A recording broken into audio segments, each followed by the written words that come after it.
We are in the Cha Tullis Gallery, downtown Hominy, on the brick streets. Yippee-yi-yay. Che, thank you for joining me today and taking time for this. I You're really very appreciate welcome. you. So Che, you're an artist. You're a jewelry artist as well as a painting artist. Hominy looks different because of Cha Tullis. Tell us a little bit about the man behind the brush. Well, I just do what I do. You know, I started painting probably I sold my first painting when I was 2 years old. And of course it was to an aunt, so anyway, she gave me $5 and I bought chocolate candy bars, as many as I could buy, and got sicker than snot. And but I thought that's what I want to do for the rest of my life. So I've pretty much been doing it all my life. And self-taught, you know. If I decided I wanted to do something, I just learned how to do it myself, you know, trial and error. So I started painting when I was 2 and then making jewelry when I was just a young kid. I was young teenager, so. Really? Yeah.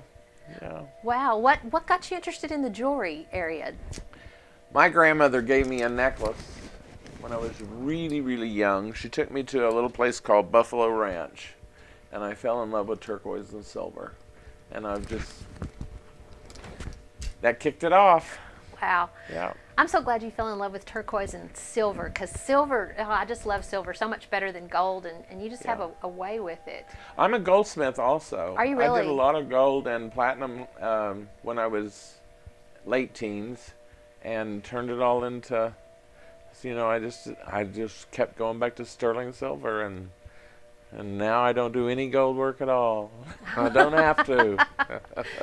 Well, when you pull into Hominy, from the murals on the buildings to the statues up on the hill, you've left your mark, Che, on your community. How did those two projects come about? What sparked you in those areas? 1980s, I noticed that we were in a big oil bust, and local people weren't feeling compassion for their own town. They weren't proud of it. There were, you know, abandoned homes and cars and those things in the street. And I think it was probably one of the older ladies that worked down at the Pioneer store back then. And I walked in. She'd been there for I think she actually retired there after working like 60 years. But she told me that, you know, I made a statement, we need to pretty this town up, and she says, oh, why bother? Oh my. And I thought, oh, how sad. So I went to the Chamber of Commerce, and I asked them for permission to start painting murals and money. They gave me permission and no money.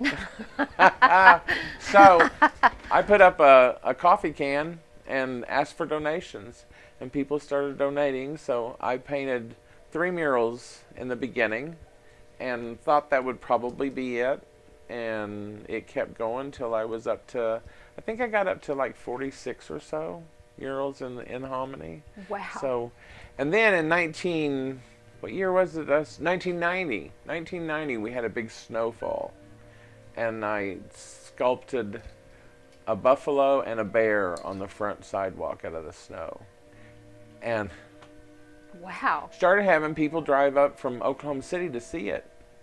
You know, I had spray painted it. You can spray paint snow. I don't know that most people know that, but you can spray paint snow, which is regular spray paint. So there was a green bear and a buffalo with spray paint all over it, and people started driving up, and I had asked the chamber and the city about doing the big sculpture on the hill.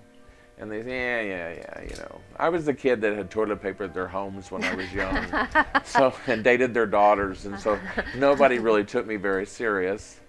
So anyway, the snow happened, and the sculptures, and people started driving all around, and the city walked across the street and said, hey, let's talk more about the sculpture up on the hill.